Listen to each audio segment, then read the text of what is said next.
Eagle's house.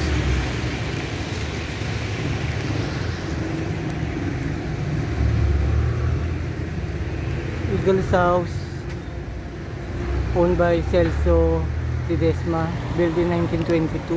Ayan po, ang ganda po ng house. Tinawag po yung Eagle House kasi maraming eagle. Ayan po, ayan, ayun, ayan. Tapos dun po nakaano yung eagle noong early 80s. Ayan, ayan po yung ano, may turista po. Ayan, pipicture po yan kanina. Ayan, ito yung itsura ng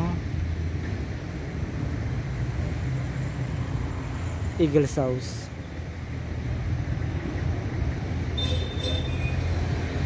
Wala pong tao, hindi po tayo makapasok kasi caretaker lang po yung tumatao dyan. Ayan po yung pasad nya, ayan yung mga eagle.